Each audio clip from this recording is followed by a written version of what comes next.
Now, what do you flush down the toilet? Hopefully the regular stuff. But sometimes other things can end up down there and form something called fatbergs. But now researchers reckon they've figured out a way to stop them. Here's Josh.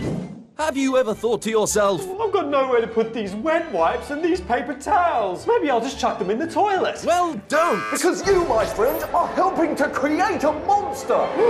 Fatbergs! When you flush these items, you're helping fog end up in our sewers. That's fat, oil and grease. This fat, oil and grease, they interact with metal, which comes from the concrete, and they make a solid and make the problem. You said it, Dr Pramanik. They cause about 40% of Australia's sewer blockages that can cost up to 100 million taxpayer dollars to fix. So what can we do? Well, for one thing, my friend, stop flushing those.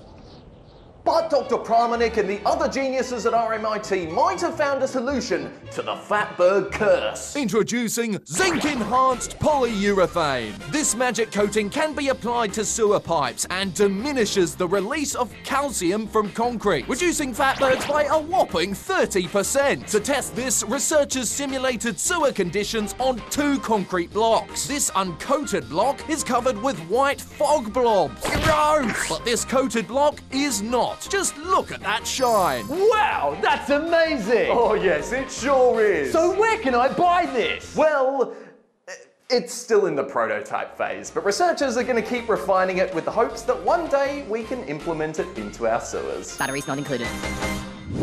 A group of Māori MPs have performed a haka in New Zealand's parliament.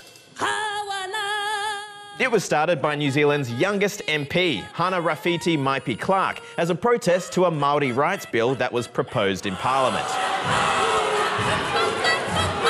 The bill aims to reinterpret the Treaty of Waitangi, which was first signed way back in 1840 between the British Crown and more than 500 Māori chiefs, and outlines how the two parties agree to govern. It's a controversial bill and has sparked protests around the country.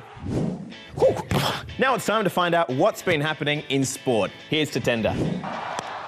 After a rainy start to the game, Australia's cricket team beat Pakistan in a reduced 7-over slogfest in their 2020 opener.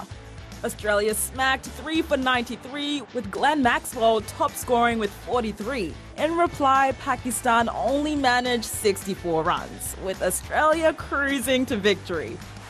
Next up, our men's soccer team, the Socceroos, played a thrilling game against Saudi Arabia. While neither scored any goals, there was enough tension to keep the fans entertained. The Aussies still have a shot at qualifying for the World Cup and will play Bahrain next week. And finally, meet Australia's oldest jockey, who's capping off his career with one final ride after 55 years. I've been around a racetrack as long as I can remember. 71-year-old Keith Ballard has been racing horses since he was just 16. And over his illustrious career, he's won more than 2,000 times from about 10,000 races. Someone's always going to be the oldest jockey in Australia.